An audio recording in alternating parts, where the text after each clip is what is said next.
Blessed love, I am the Honorable Priest Isaac. I am an official priest within the realms of Rastafari of the Ethiopia Africa Black International Congress. I also hold a certification in the craft of archaeoastronomy from Politecnico di Milano in Italy. Our universe and its maker has always been an intriguing subject for humankind. Astronomy is the study of everything in the universe beyond the Earth's atmosphere.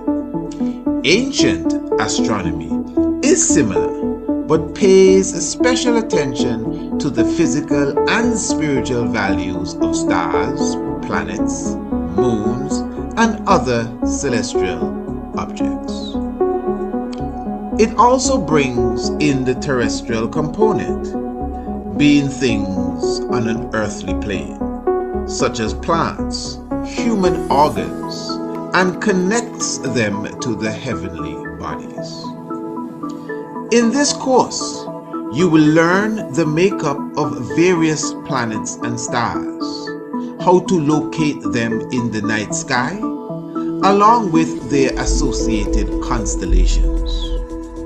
You will also be taught about the earliest civilizations known for their astronomical comprehension, namely Kush, also known as ancient Ethiopia, Kemet, called Egypt today, the Dogons, and the Bozos, as well as the civilization of Sumer. You will also learn about black holes, their nature and origin, as well as how the ancients viewed them. Ancient astronomy is the mother of archaeoastronomy and astrotheology. Both subject areas are covered by the Priest Isaac's Institute of Holistic Knowledge. Sign up today.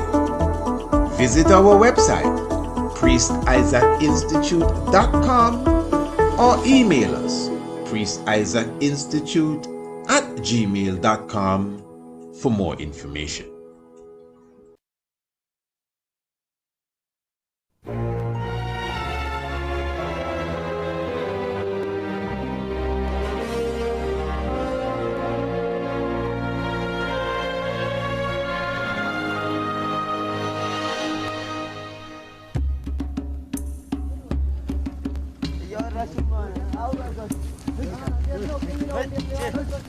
While churches rose to the sky in Europe, in 12th century Africa, they were being carved out of the ground. These Christian pilgrims in Ethiopia are on their way to worship at one of them. In these highlands, in the 12th century, Lalibela, a new king from a new dynasty, built a new holy capital.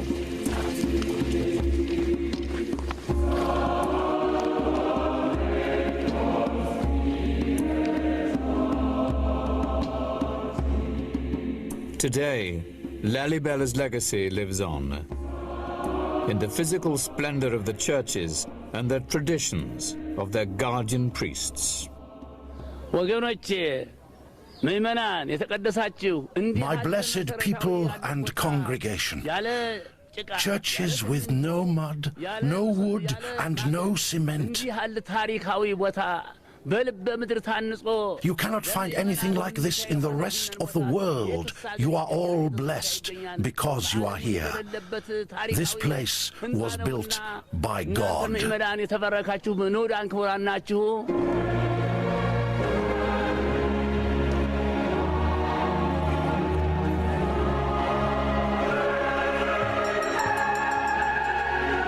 Every year on St. George's Day, pilgrims gather to celebrate a faith that has endured here for 16 centuries.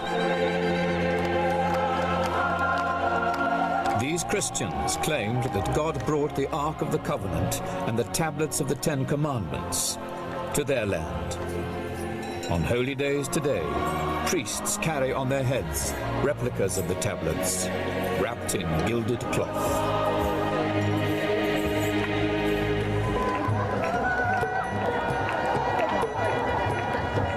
The people of Ethiopia have been carving churches out of mountains for more than 1,000 years.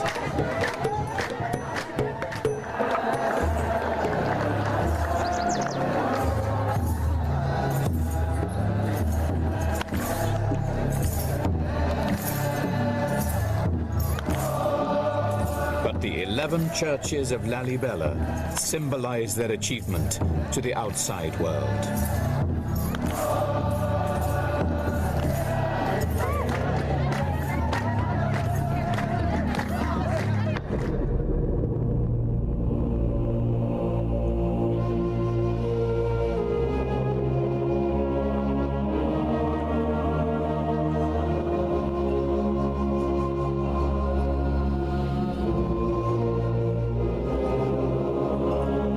The king has become a legend, his story told by monks even today.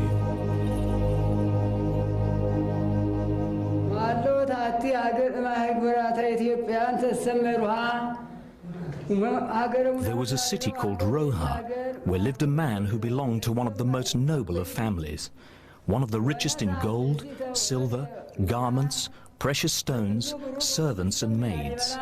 He had a child who became the mysteriously named Lalibela.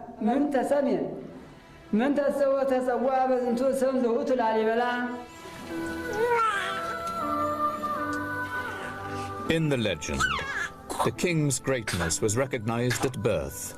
A swarm of bees descended on his cot as if around honey.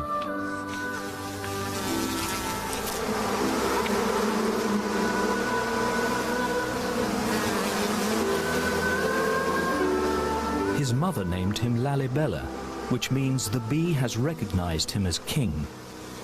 But these were not bodily bees, but angels who took bee form in order to announce his reign.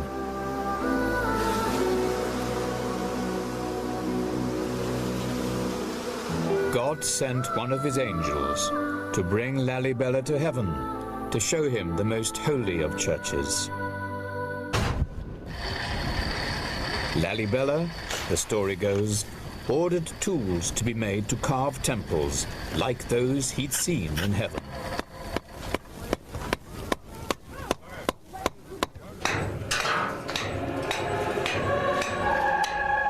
His craftsmen turned the wild mountainside into a new Jerusalem.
When I am dead, wrap the mantle of the red, the black and the green around me. For in the new life I shall rise up with God's strength and blessing to lead the millions of the heights of the triumph that you well know. Look for me in a world when there is storm. Look for me all around you. For with God's grace, I shall come back with countless millions of black men and women who have died in America, those who have died in the West Indies, and those who have died in Africa. Where you in the fight for liberty, freedom, and life.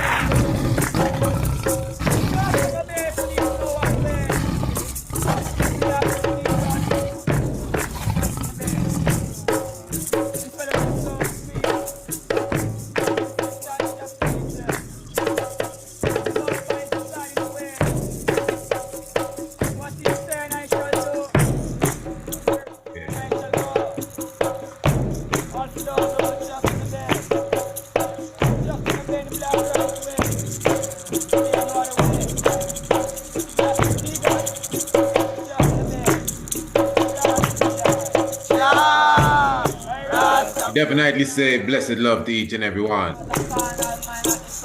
Or tear up the wicked at this moment. Turning all stumbling blocks into stepping stones. Cutting and clearing and renting and tearing. Royal family, give thanks to the Lord. Give thanks to your presence. Obviously, Emperor Haile Selassie I is to be exalted. We definitely welcome you into the zone. Obviously, this is the tiger's nest. No need to guess. Definitely giving thanks for your presence at this moment. Honorable Priest Isaac, with him, servant, the humble host at this moment. And just giving a joy, giving thanks to each and everyone who has taken the time to come and sit with us this beautiful evening. This is how we do it every Monday, Tuesday, and Wednesday, and Thursday. We're talking about the Tiger's Nest. And of course, if you're not a member of the subscription team, you know, I definitely have to remind you to definitely subscribe. A very simple thing to do. All you got to do is email us, Priest Isaac Institute at gmail.com. And of course, we could make it all happen. Royal family, I'm very thankful for your presence again. I really pray that all is well with each and every one. And of course, we are looking into a whole meditation now, going into what is referred to as a new year. Not a problem to me at all, because it is a new year for myself, solar return.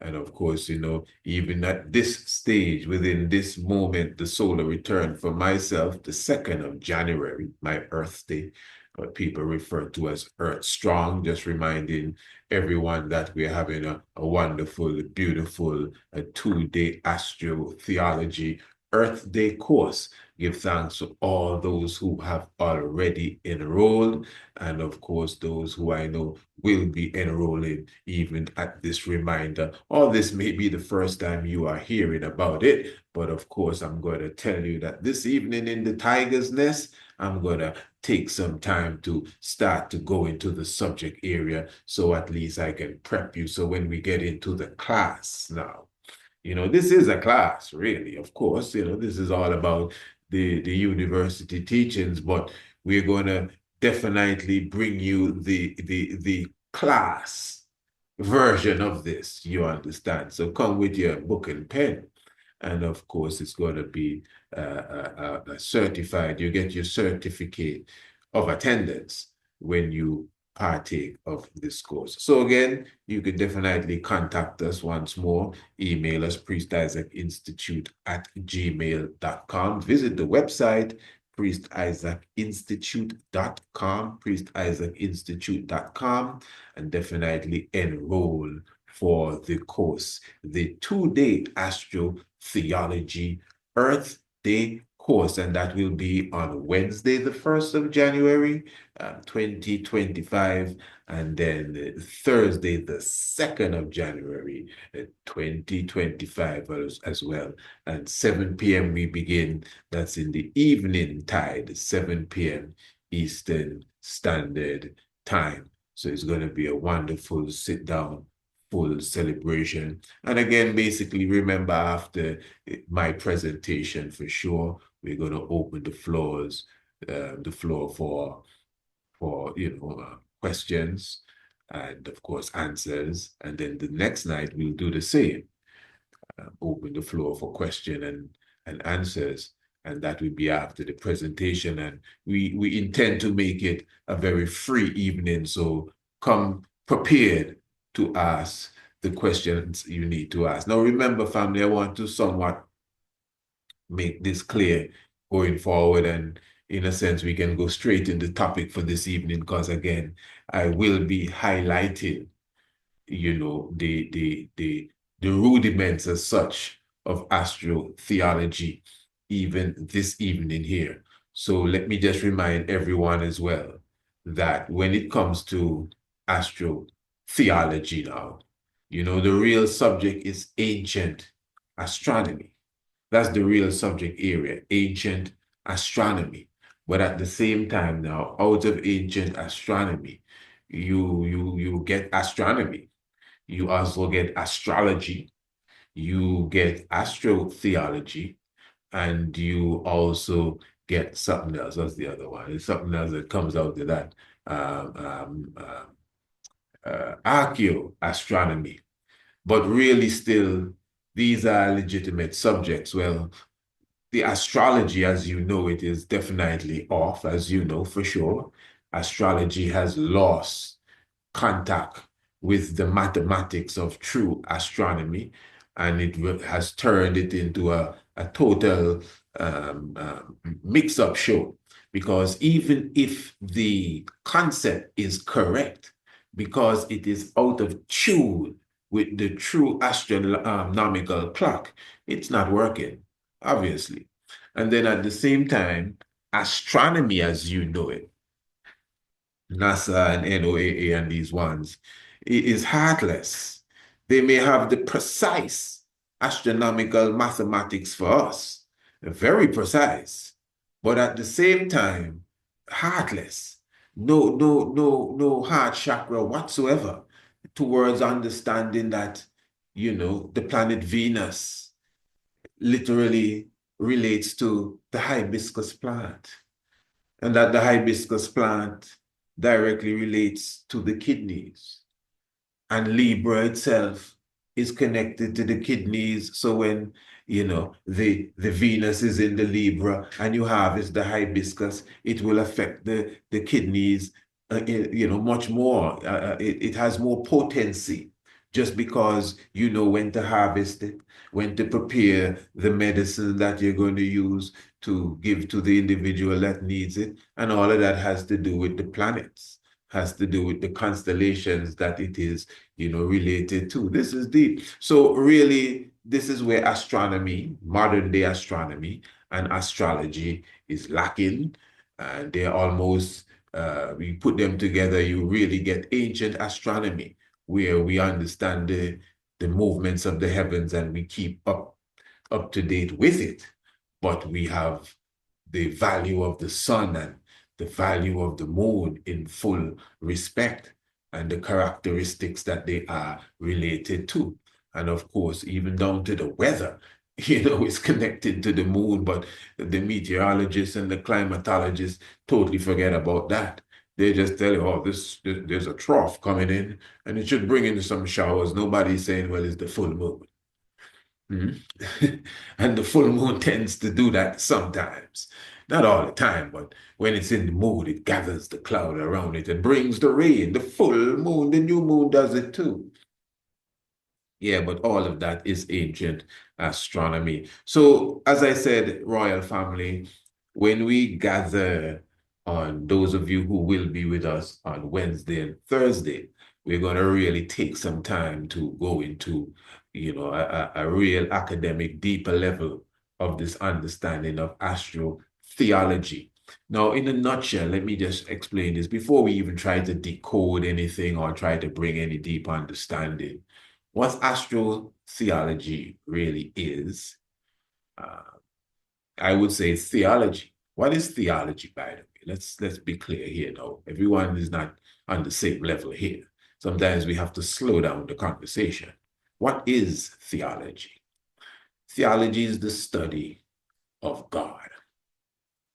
God itself as a term is quite complex. It seems simple, but believe me, it's complex. And those of you who know what I'm talking about know what I'm talking about. But really, it's really the study of not necessarily creation, but the essence that created it all, the sustainer, which really comes back to the God, again, the God, the concept of God, the all in all, beyond just the name God, which is not even a name, but the all in all. You see, we use it as a title, but it's not a name. It's only a name if you connect it to where it really came from, which is Oden. And then it gets to someone's name. Oden's name is Godan or God. But anyway, so the study of the Creator is really theology, the study of the Most High, the study of God, the study of the all in all, the essence that created everything and is sustaining it as well. That obviously is God. And you see, this is the thing too. You don't have to really have any specific religion to know that there is a supreme force. I tend to think that there's no atheist really, I've spoken to a few people that say that they're atheists, and at the end of the conversation, I was convinced, and so were they, that they, to use the term, believe in something. They comprehended that, yeah, of course, there's a life force, but I'm a part of it. I ain't got no problem with that at all. Not you ain't gonna get no argument from me. That's the truth.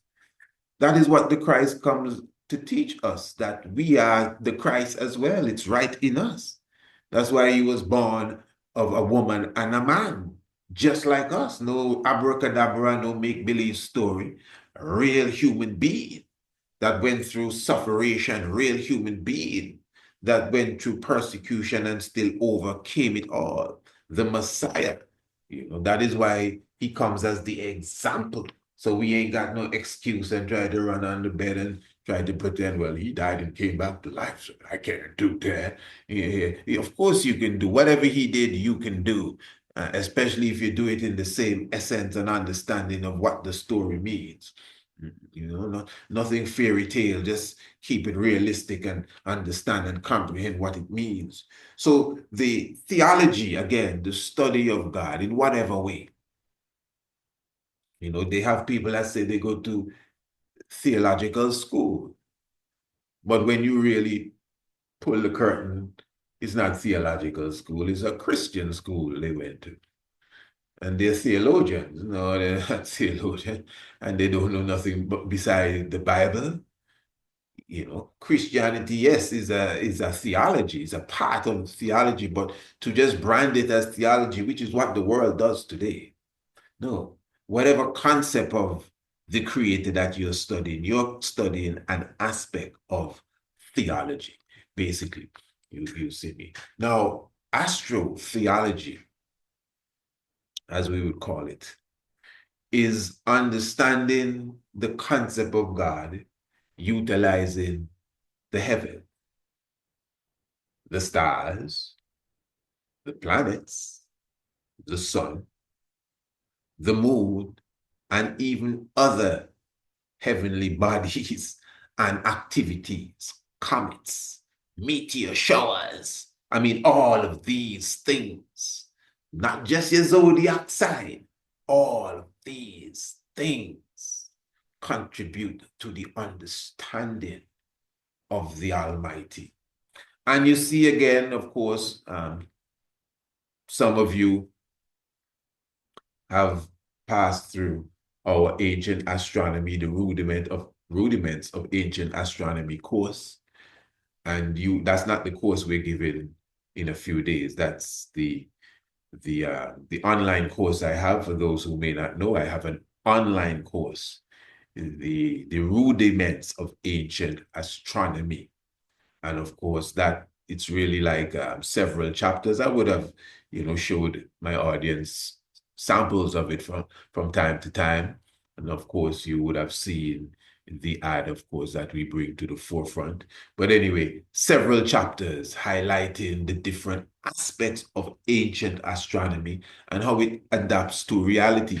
But when you study the whole aspect of ancient astronomy, royal family, again, it is outside the simple concept of, Christianity is a solar science there. And I hear many people speak this, and it's not really wrong. The sun dies, and then it resurrects in the morning, and people connect that whole science with the whole scripture that speaks about the sun shall come with the clouds in the heaven, the sun, S-O-N, son, I'm talking. He shall come with the clouds in the heavens, and all eyes shall see him and behold him, and he shall have a crown on his head. So when you look at the actual sun, S-U-N now, that rises in the morning, sometimes it comes with the clouds of the heavens. It really does. And all eyes really do behold it. And when you look at the rays of the sun, you actually see the crown that is on its head. And then at the same time, even when you see the reflection of the sun, especially the setting sun on the river, on the lake, or on the still seawater, it looks like the sun really walking on water. But you see, those who are strongly dogmatic and deep in their belief, maybe even offended by a conversation like this, when there's no need for offense. It's just reality, and it should add to whatever it is you believe in, if what you follow is the truth. Let me show you. Again, in our course, Ancient Astronomy, the rudiments of ancient astronomy, we highlight what the ancients did. We studied the heavens. And after understanding the heavens, we are cosmically literate. So we could read the zodiac belt constellations. We comprehended what they meant. And in fact, before all of that, we had full comprehension of the science. So you hear people talking about this star is 600 light years away, and this one is 40 light years away, and this one is this, that, and the third. We have enough proof. We have enough evidence to stand on any stage and tell anyone that we knew that 5, 6, 7,000 years ago. There is no way on earth you could build the pyramid of Giza, not even the three of them, just that one alone, the Great Pyramid, the big one. Well, the biggest one. That's funny. There is no way on earth you could build the Great Pyramid of Giza without a clear, profound understanding of the cycle of the sun, the cycle of the moon, the distance, you hear me, of the Sirius star system from planet Earth, and it being a binary star system. Some argue that it's 3 stars there, which is a next level by itself. You could not have aligned the 3 pyramids perfectly with that of the belt of Orion without a clear understanding of the celestial geometry, because it's there as well. This is deep. So like the program we did the other evening about people like Al-Batani correcting the astronomy of the Ptolemies, or of Ptolemy himself, the astronomer, Ptolemy. Al-Batani, of course, is one of those Islamic individuals in the time of the Renaissance as such, or should I refer to it was the golden age, pardon me, the golden age of Islam. And he would have corrected a lot of the calculations of Ptolemy. And then now they had people that came after him, where they tried to tell us people like Isaac Newton and Copernicus and these ones would have corrected maybe where the Islamic brothers were slacking up. You know, maybe they were a few degrees off here and there, a few hours and minutes off here and there. These things happen. Astronomy is a very complex and precise subject. Let me repeat, you could not build the Great Pyramid of Giza in the way that we understand the mathematics of it, with all of these things off. Nobody needed to come and correct nothing that we had when it comes to the ancient science of Kemet. Yes, the Greeks got the knowledge from us, and maybe when they went home, they forgot a thing or two. So when the Islamic people came to fix up their stuff, they found a few things off, but that's not how they got it from us. Our science was so precise. Just the other evening, I was highlighting to you in our magazine the whole, aspect of Put Ankh Aman. For those of you who observed that program that we did, the magazine Kidemi, I also have it in front of me as well, and we will be sharing this video form, Royal Tiger's Nest family. So those who will be viewing it on the internet will see what we are speaking of, literally see it. But as I just go through the pages of the brand new edition of Kidemi, and don't worry, those of you who are subscribers to Kidemi, you'll be getting it shortly. And remember, to ensure that you get your copy of the magazine, Kidemi, please subscribe. This is a free magazine. The subscription is free. Although people keep telling me, so why you don't, you should sell, this is beautiful, you should sell. I mean, come on. Everything is not, the magazine is free so that everyone could observe the different articles and features that we have. So all you have to do is email us, Priest Isaac Institute at gmail.com. And of course, just let us know that we would like to subscribe for the magazine Kidemi. At this moment, it comes out every solstice. And that may step up to every solstice and equinox as we observe the trend, you know. So I am just encouraging everyone to email us and let us know you'd like to subscribe. This is a free magazine once again. You know, share it with a friend for sure. We'll be happy. Many different articles. I don't want to get lost trying to explain the articles because this is not the time yet for that. I already promised the whole program as we get into that. I'm going to do a program highlighting Brother Pathisa, pardon me, Nyathi, the good brother from Zimbabwe who passed on the 2nd of November. I did a whole program on him in the Tiger's Nest. I think we aired that on YouTube as well. I am not even too sure, but he's a master when it comes to understanding the cosmos and its connection to African science. So we did a beautiful feature for him in the magazine, and we will be going a bit more into that. Please look out for that program.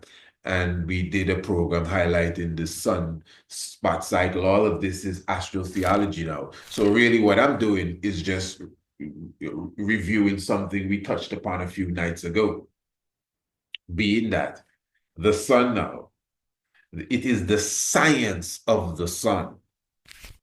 Not just the sun rises in the morning and it sets in the night and, you know, all of that stuff. That's good. That's good, you know. But our science was much deeper than just that. Those who lived in the caves, when they saw the ball of fire come up in the morning, I mean, not even too aware of what it was. And when it went down in the night, they know that the place got dark and the crawling insects and crickets and whatever came out, the whole came out when it went black. And then the light, in fact, they had to create light and fire so they could see when they learned that technique. And then the sun would come back, the ball of fire would come back and brighten up the day. That's enough to give a primitive or an individual who has no knowledge of creation and understanding that, hey, this ball of fire rules this time of the day. It brings light. You understand? Flowers open when he comes over the mountain. In fact, that's how poetry began. The flowers open at your coming, O Lord. The fish, pardon me, leaps out of the water at your rays, because it's true, you know, it is true. So that's just an obvious level. I'm not dissing the people in the cave, you know. They just observed the obvious. The same ball of fire would melt the snow, you know, when it came at a certain angle and make the grass grow and the trees bring out fruit. They understood this. So this is why the Son of God is worthy to be praised in religion. You can spell it any which way you want, because the Son of God, S-O-N, always comes with the S-U-N behind of his head. It's called a halo. Hello. Like this. So, but I'm highlighting now that the complex mechanics of the 11-year sunspot cycle. Remember again, we are in a solar maximum as I'm speaking to you. Flares are flying here and there as I'm speaking to you. But we comprehended that a long time ago, tens of thousands of years. Some people say millions, eh? I wouldn't get into that discussion right now. But I know we understood and comprehended this science of the cycle of the sun for a long time, to the point that we could have created the concept of the feathered snake. Now, remember the feathered snake? I don't have that in the magazine. It's a magazine on a different level, really. But you understand the feathered snake. When you see the serpent with wings, the snake with the feathers sticking out that we would have carved on the walls of ancient Africa, and you look at the 11-year sunspot cycle seen on a computer graph in the modern day time, obviously, you would realize that it mirrors, it's almost like a perfect reflection in many cases of the feathered snake that we would have carved, even in the ancient Mayan kingdom. But remember, the feathered snake now, it's the same thing all over the world. The dragon is the feathered snake. You know, the long dragon with the wings is the feathered snake, reptile with the wings. You know, but that concept came from the cycle of the sun. This is my point. This is why Tutankhamun is seen as the king that has the feathers and the snake, or I should say the bird and the snake on his mitre. Remember, that is not a regular thing for the ancient Kemetic kings to have the bird and the snake. It's usually just the vulture there, you know. But Tutankhamun, that's how we know this is an outstanding individual, no matter how they try to downplay him. Tutankhamun, the bird and the snake, means he's the fulfillment of the 11-year sunspot cycle. We comprehended the mechanics of that so long ago. That is why we also highlighted that Tutankhamun is the king that has the sting of the female bee. Because the bees now, the tigers of the sky, you see the stripes, also referred to as the lion of the sky. You know, some people say, hey, how come you're tiger and not lion? I say, tigers are lions too, eh? Yeah, but anyway. So the reality is that we had, this is my point, we had great understanding of this in-depth science. You know, the detailed mechanics of the cosmos. Not just, oh, the sun rise up and the snow melt, and all I shall behold him because it's coming in the cloud. You know, that's my point. I'm trying to show you, don't expect too much of that when we meet for the course. Now, I know someone may not even be listening to this program tonight, but they would have signed up for the course. Maybe they saw it on Instagram or on Facebook or something.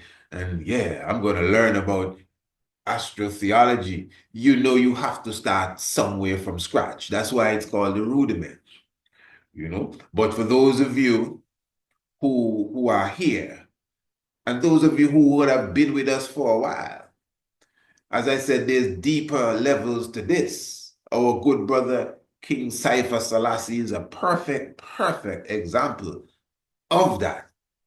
And remember, as I said to all the, let me say it to those who will be listening on the internet again, to all the Rasta Roundtable family and the House of Priest family, remember, as I said, all of these programs will be in order, in short order as well. Just a few technicalities that we definitely had to deal with, why you would not have seen such. But King Haile Selassie, for sure would have given us many programs and many episodes, highlighting specific different things about the heavens, more so with the stars. If it's one thing, he highlights the movement of stars specifically and connect them to dates and time and years and rulership of kings, especially when it comes to the Ethiopian kings and Lalibela and many, many things. So what he would have done to me as an example is show the what you would call the intricate details of this science. Again, I'm not brushing it aside, but this is beyond the sunrise in the morning and the place get bright. And all eyes shall behold him and all of that stuff. All of that is good. You see it. Now, again, for those who may not know, and I think I will take the opportunity to even highlight the science of the zodiac belt as well. And why this is very important, some of you for sure would have heard me highlight all of this already. But it's very key. This is something that I would say, I would use the term, I would have unraveled in my own personal study. This is not a secondhand thing like someone sat me down and showed me this. It's just me studying astronomy. And because I'm into my theology there, I just put one and one together and I said, hey, but look at this. Look at the whole story here in the stars. When I actually discovered this, this was like the late 1990s, 1999. I did a whole astronomical sheet. I did a booklet. At that time, I was doing a program called the Mystic Vibration on ZDK. Some of you remember that program, those of you in Antigua. And, just beautiful, beautiful vibes. And I printed the booklet and I would have been giving out the booklet to people all over all over the island, telling them listen to the program so they could follow along. Those are the days of real radio, eh? No internet, nothing around the place, no Facebook, none of these things. Just radio. You go home at night and you turn it on. No cellular phone, nothing. So it was a different time. And so what is interesting there now, why I'm highlighting that, just to show you how far this science is coming. And what it was, the book of Revelation, eh? I don't have it open in front of me, but I may be paraphrasing, but I have a good idea. Revelations chapter 12, family. And we might seal the program on this, subject area here. But Revelation chapter 12. I'm not sealing right away, but after this, we will look to wrap it up. Revelation chapter 12. Because, sometimes we do 2-hour, 3-hour programs. Some people say, oh, I love the information, but it's too long. So we're trying our best to make it moderate for those who love it, moderate. Revelations chapter 12. And John the Divine said that he looked up into heaven and he saw a woman clothed with the sun, and the moon was under her feet, and she had on her head a crown of 12 stars. And she was there lying in travail, ready to deliver a man-child that shall rule all nations with a rod of iron. And a dragon stood before the woman who was to deliver this man-child, ready to devour the man-child as soon as it was born. And this is just the beginning, because again, over the years, you would have, for those of you who would have been following over the years, you would have seen us basically dissect the whole zodiac belt. piece by piece and show you where everything lies. And this is a living science. This is not just trying to connect the Bible with the stars. This is a living, up-to-date, happening as I'm speaking to you, science.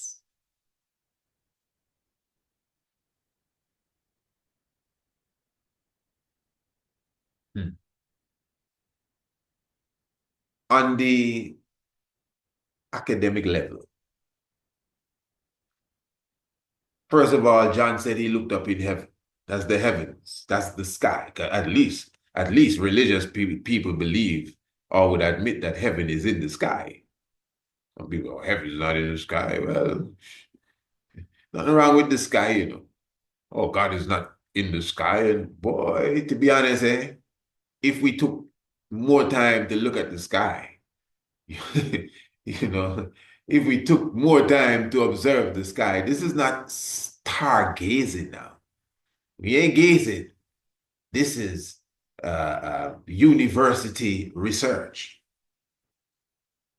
Virgo, the constellation during the time of September on an academic level, when the sun is aligned with the time of the equinox. The sun is inside of the constellation of Virgo, literally sitting in Virgo. And then at a specific time of the month, every month really, the moon passes through Virgo as well. When you observe it, it's as if the sun or the moon or whatever planet is coming through her womb and passing the matrix and coming out from between her legs. That's how it's designed by the master. So it looks as if Virgo is giving birth to the sun in September, especially 2,000 years ago, because it would have changed somewhat. So although the sun is still in Virgo, it's at a higher point, even at the middle of September. But you could imagine the sun coming out of the womb of Virgo 2,000 years ago, the time of the prophecy of John on the Isle of Patmos, if we're going to see that as a historical time frame to give that. Now, the point is here that the heavens declare the glory like the 19th Psalm says. So at a certain time, Virgo is clothed with the sun. That's what the Revelation says. The woman in heaven who was lying in travail to give birth to a child, she's clothed with the sun. So Virgo is clothed with the sun. That's an astronomer speaking to you. That's not me talking. I mean, the writer of the scripture. That's astronomy. That's why he said he looked up in the heavens. What did you see? Oh, I saw a woman clothed with the sun. He is giving you some mathematical calculations there, This is more than just looking and seeing a woman clothed with the sun. This is not a dream. When it says the 3 wise men followed the star to find the birthplace of Christ, it wasn't as how you see on the TV show and the Sunday school cartoon where the fellas on the camel, you understand, riding behind the object. Now, don't get me wrong, this is another thing. Some of us, we like to make the excuse, oh, you testing the power of God. No, this is not about testing the power of nobody, Reality is reality. I like to always bring up the whole virgin birth thing. Honeybees give virgin birth. Honeybees do that. I'm not going to explain the whole process now, but it's done. I think other insects do that too. It literally is done. But this is a whole next level of common sense we're using when it comes to the birth of any of the messiahs. Well, it's good. So Virgo is clothed with the sun. Again, the moon is under her feet once every month. She's clothed with the sun in September. That's why many people say that Christ was born in September. But the moon is under her feet every month because the moon moves much swifter than the sun, as Enoch says in the Secrets of Enoch. So the three wise brothers, the three kings from the east that came to visit the Christ child when he was born, that followed the star. That's just an allegorical way of putting it. So you can, see a vision of some brothers following the star or a star. But I must say, in much humility, that I believe that that's just our African way of expressing that these brothers were master astronomers and they knew, according to the science of the heavens, this is the time that he shall be born.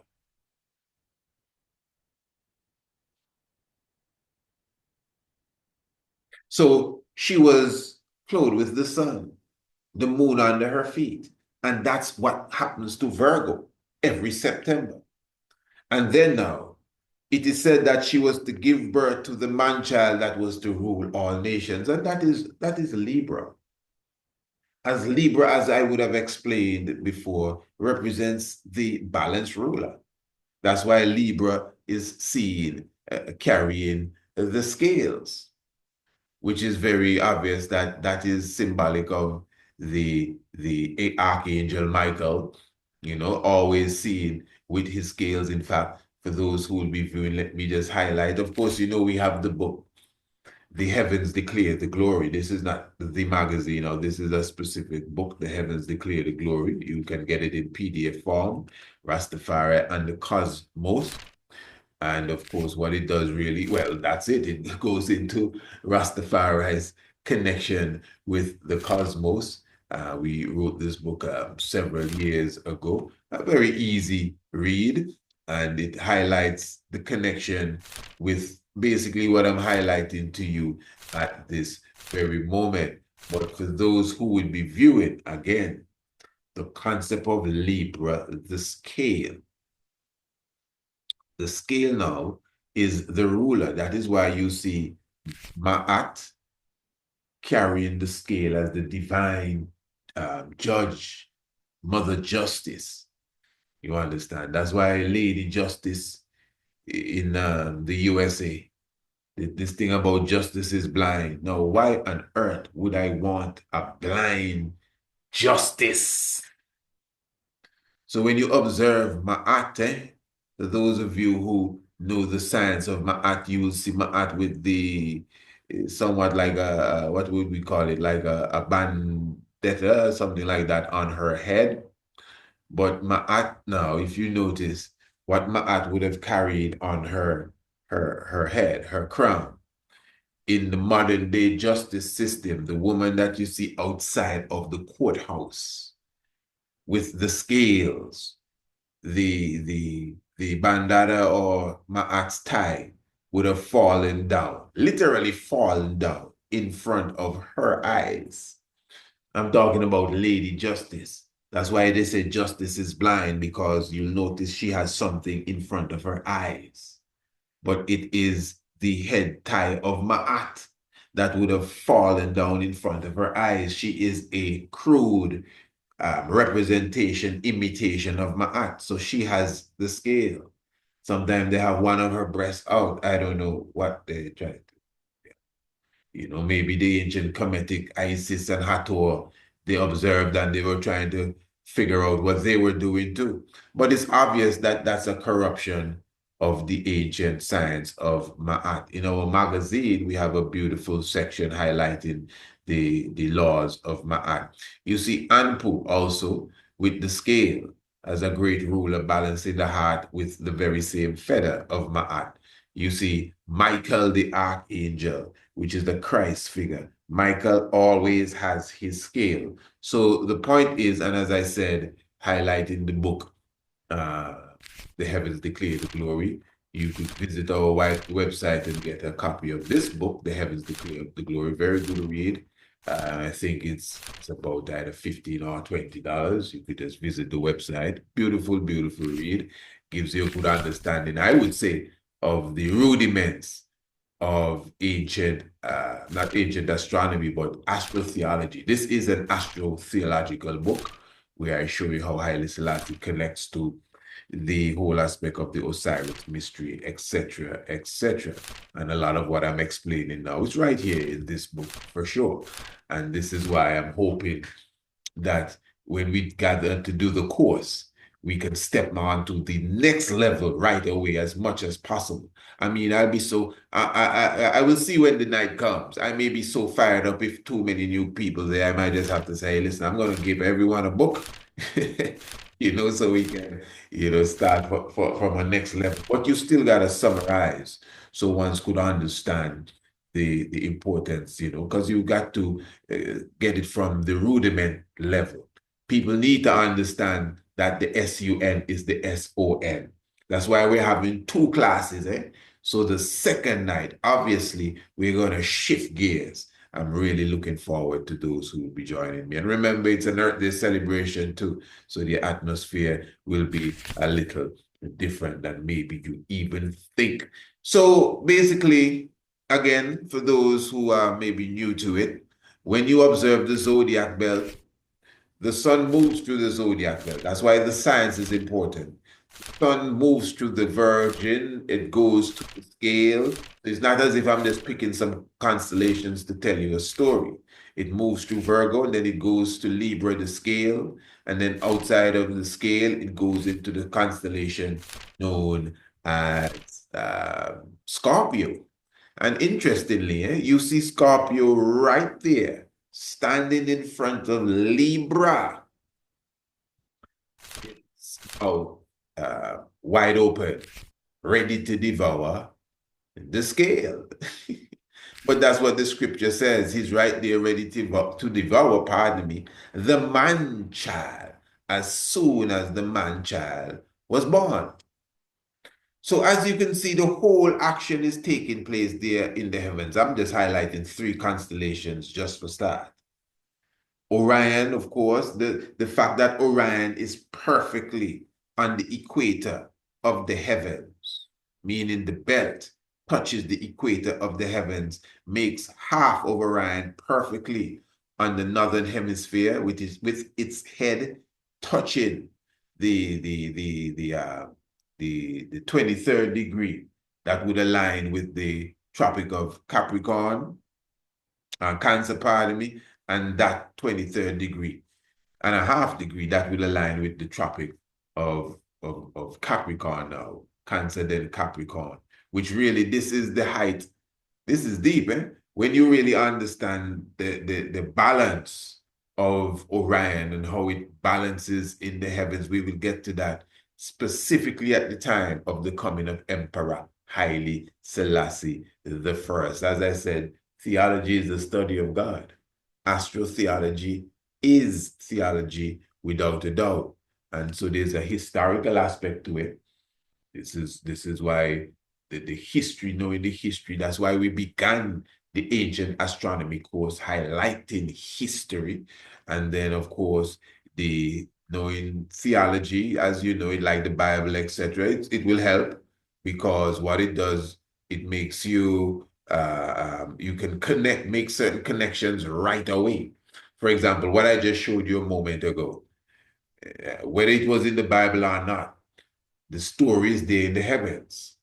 But the fact that I could go for the Bible and say, well, look, man, just like how the Bible said this, look at here, it would make it much easier for an individual to really, catch along. So I definitely hope each and every one got a good understanding of that. All right, where are we now? When I am dead, wrap the mantle of the red, the black and the green around me. For in the new life I shall rise up with God's wisdom blessing to lead the millions of the heights of the triumph that you well know. Look for me in a world when there is harm. Look for me all around you. For it's God's grace I shall come up with countless millions of black men and women who have died in America, those who have died in the West Indies, and those who have died in Africa. So ain't you in the fight for liberty, freedom, and life? Yes. Yes, Royal Family, give thanks once again for your presence with us. Beautiful, beautiful session.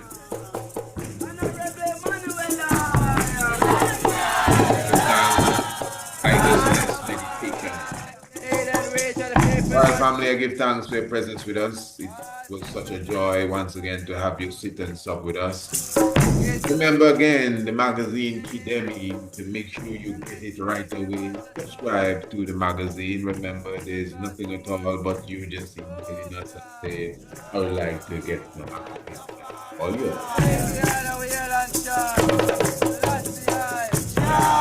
All right, family, remember, if you know your Bible and you do not know your history, the knowledge of your Bible will become a mystery. Of course, you don't need to realize the real lies that are amongst us.